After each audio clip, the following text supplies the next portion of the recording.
Hello everyone, welcome to the beginning of the Season 11 playoff journey on my main account. And before we begin, starting from this video for playoff video specifically, I will start to actually look at the players' history on their Apex record, because I think it provides a bit of insight to some extent to how experienced a player is. Other than the fact that whether we regularly see them on the ladder and in casuals or not. So for this video, our first opponent here, NanashiMumeiS2, not sure what the S2 means. We take a look at their name card, their Apex record. Up to this season, they've been consistently Gold 3 or lower, and then suddenly they're in playoffs. So leads me to believe one of two things. Either previously they only played their first 5 calibration games and then they didn't care about Apex after that, or it's a bot account. So yeah, I mean, one would mean that they are actually very new to Apex, or another one, it's kind of a wild card. So that being said, let's hop right into the game.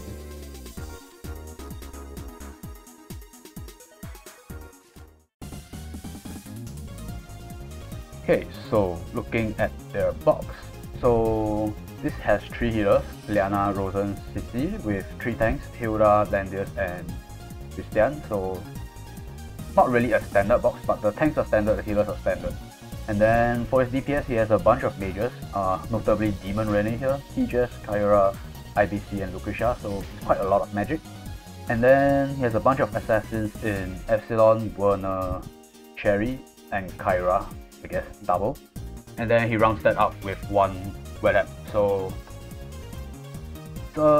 there's a Die Hard is missing here from the notable assassins, so he's running 4 in total, and then a lot of mages. So certain number of threats are missing in this box because he's running 3 tanks, 3 healers. So one notable thing is that this Demon Rene here wasn't actually in this box during the ladder, because I played against this player during ladder and there was a Lana here instead. So this Demon Rene here is either he really wants to bring this unit to playoff and let it shine, or I'm getting disrespected here. And on my side, since this is the first game, I'll talk a bit about the box. It's just my standard box because I usually don't change too much for the group stages. I think I don't want to outplay myself into a 50-50 during S11. I'll just usually play what's comfortable and I make minor changes. So it's gonna be Hilda, Rosen, and 13 DPS. And notably the Oboro here, which I didn't really put until the last or second last weekend of ladder because of the increasing amount of tank push, as you can see in my opponent's box. So let's start the draft. First ban Hilda. It's kind of a standard ban and it pressures them to pick a tank if they actually want one. My Wedham gets banned and they pick Langrisser, so understandable. I think Wedham is a very common first ban and it's very good against Langrisser in terms of breaking. I go back to ban the usual first phase DPS, although it's the second phase now, second phase in Wedham and Lucretia, because I think giving IBC is fine here, because the problem with like second pack IBC is that you will lose another 2 threats, and in a tank push kind of situation I think that's fine. Usually you have to kind of decide between IBC and Wedham on first bet. So I pick up my own IBC because I want to keep things a bit open-ended. I can either pivot back to a brick tank with Elwin, Ares, Azusa, or I can play my assassins. Goes for Pepsi. So Pepsi and Langrisser has a bit of a weird relationship, because on one hand Langrisser does buff Epsilon because he less, but on the other hand you mostly still want to bring Epsilon's fashion buff for himself, because you will run into trouble if your Langrisser happens to die, and then you run out of fashion buff and then Pepsi's not a hero anymore. I follow up by banning the IBC and Werner. So Werner is like very high threat, which also is buffed by E-less, and IBC is just regular mobility stuff. I pick up my own Werner. I'm going into the assassin route now. Bans my Cherry and Die Hard, and he picks up the Rene here, so bold pick I would say. So probably like favorite kind of pick. Third pick Rene, Demon. And I just respond by banning out the 2 other DPS that I am mildly worried about, Tejas for mobility and Cherry because of the hit and run. Like, he can just 3C, kill a unit, run back to tank, wait for another turn, rinse and repeat, and I don't want to deal with that. And I pick up Oboro here because based on this DPS, based on the picks right now, it's a 1-to-1 assassin, and then Rene isn't a problem for Oboro once he gets 3 stacks, so I just need to be able to last until then. And also, I banned these 2 DPS because Kyra is the last DPS and it's the least threatening out of all of them, because Kyra needs to bring her own gospel, because if he picks Kyra, I'm gonna ban out CC and Liana because they are both act again and attack buff givers. Elwyn and Ares gets banned here, which at this point is like, everything left like doesn't ignore the tank, so he goes for like the longer legs units. And he does pick the Kyra, and I do ban the 2 act again units after this. So she's forced to bring gospel if she wants her own buff. I bring TJS because teleport support with Werner is very strong, especially on player 2. And then after that it's Rosen and Lucretia eating the ban for a Rosen pick here, because he'd rather have a healer than 2 tanks. And I just finish off with Hilda because why not? Azusa isn't going to do much here because I'm not committed into hitting the tank at all. And I think having a tank makes it harder for him to play because he will have to be very careful with his ignore guard skill usage because I have an overroll here.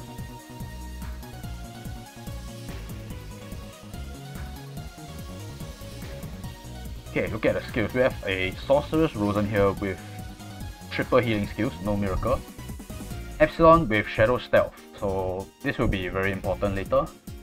Rene is just regular double AoE, Kyra 2 skills, so no faction buff on Kyra. And then Landius regular. On my side, I have Hilda double guard, IBC Sensei's mass attack, Werner with double skills and the warfare tactics retreat skill, Sensei with teleport and free strike because I didn't need strength in this game, and then overall with 2 attacks.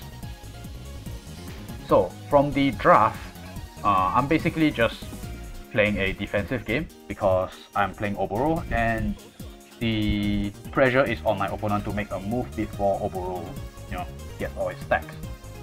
So I'm okay with just playing the waiting game here. And wait we shall for the first few turns of the game, I suppose. Because if he's not coming, I'm not gonna go to him. I just slowly do all my buffs, set up my Werner. He's not really taking as much space as he could have, I feel like, because my team sucks on turn 1.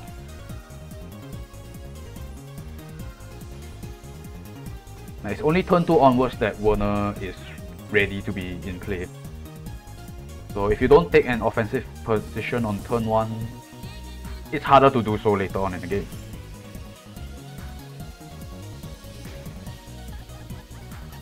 As you can see here, even though the Epsilon gets breezed, it doesn't really threaten anything, so he needs another extra turn before he's ready to do anything. Kyra moves, I just move IBC back out of range, and Epsilon goes into Shadow Stealth. And with all his DPS moved, I can just teleport my Werner forward. And you can see that I'm not in range of this Rene because the 3C skill doesn't reach me because it's only 6 blocks. And the line skill can't hit me from here because it's 7 blocks, so there's no risk. And even if I get hit, I'm not gonna get silenced because I have mass attack on this. So, it's whatever. And I collect one of their assassins, Kyra, even though it's like not really threatening because it doesn't have an attack buff. But I just start the game that way. Rene tosses out an AoE on the front 2 units. And here I make a really dumb play, like unnecessary play. I try to dispel the silence of my Werner. And I didn't even get the dispel. I still have unbuffable and silence after my IBC ends a turn. And this is a very dumb play because all I really had to do was just move my Werner backwards and force his Epsilon to come into my camp to trade if he wants to. If not, he'll have to do everything with his Rene. And because I did that, now the Epsilon just takes me from in front. and I cannot counter kill the Epsilon because I already moved my IBC. And other than that, my TGS also doesn't reach because I've already used my teleport on the previous turn, so it was an extremely unnecessary play. I could have just like waited for the Rene to throw out all her AoEs. Because this Epsilon can't really come into my camp unless he goes for Oboro, because he will lose the game otherwise. But it's okay, Oboro gets his third stack, and one of the reasons I went for like that play is because I figured that if I force the Epsilon ignore guard skill out, it's actually still fine for me anyway, because now there's nothing actually threatening my Oboro.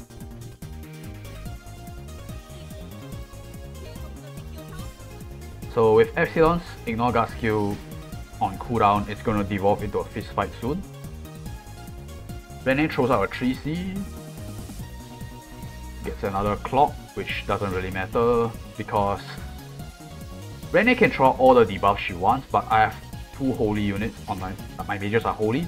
So even if they get cancer, it's not gonna be terminal cancer. And you can see there's just a lot of like rubbish stat debuffs here. Because the damage alone will never kill my holy units, it's only the debuffs. And because Oboro can't be pushed, so everyone just stays in place, and Oboro doesn't suffer from debuffs on the 3rd stack onwards. And what I do here? I just throw my Oboro in because there's no more ignore guard skill, I can just go inside. Then I start harassing the Landias. Doesn't do much because of all the debuffs, just get a bit of heal back.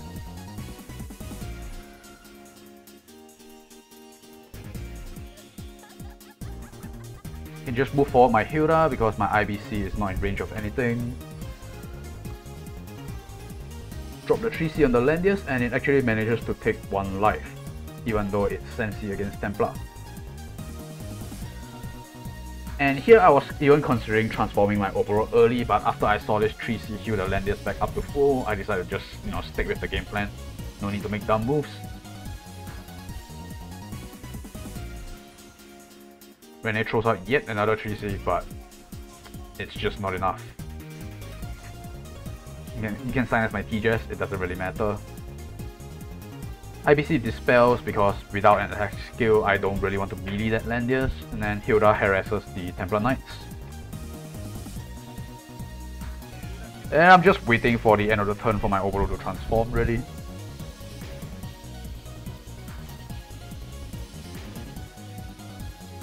You can see I'm doing like negative damage. Now Oboro is ready to go, and I just take the Rene kill. So one important thing to note about this is that I actually didn't attack from the city wall. And usually like if you have terrain you always take it, but in this case I decided to attack from here because Epsilon gets his ignore guard skill after I kill the Rene, and I did not want the Epsilon to be able to attack my Oboro from a city wall because alongside with the Landias range aura, I was worried that Oboro might not be able to counter kill him through the shield. Which will change. The shield doesn't really matter because it breaks on counter anyway. But I just wanted maximum amount of damage on the counter kills. That's why I attacked from here. He does go for the Oboro.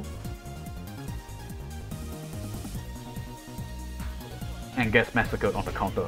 27k AoE. So if we take a look at Epsilon's stats, he actually has more defense on the zombies compared to on his body, so you can safely assume that of the 27,000 that he took, he will be taking more than half of that on his body, roughly.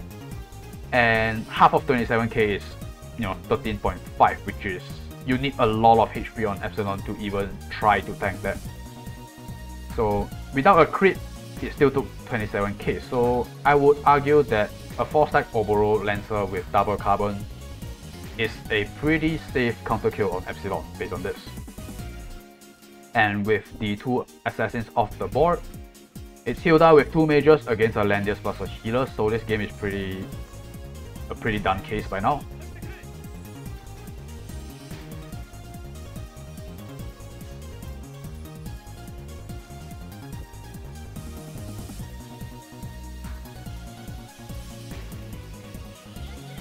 Mass attack, and then I buff with my IBC. And the reason why I didn't skip to the end actually is just to show this actually. And that's just obliterating my IVC. Kind of unexpected, but I guess 10 plus hitting the Senseis and then Landius hitting the body is enough to kill it, because my Hilda's guard is actually down now. But even with that, he can't really do much, right? Because it's a Templar Landius on Gemini Bridge, which means he's never getting into the center. And, you know, if I'm scared of losing, I just need to occupy the entrance, which I'm currently doing right now. And there's no risk of losing like this.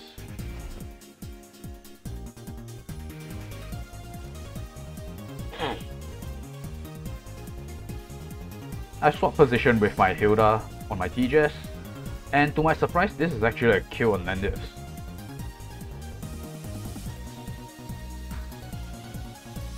Usually mages shouldn't be able to kill Landius at 3 range because of the exclusive, so that was quite surprising. And then it's just the end of the game. Okay, so thank you guys for watching, see you guys in the next one.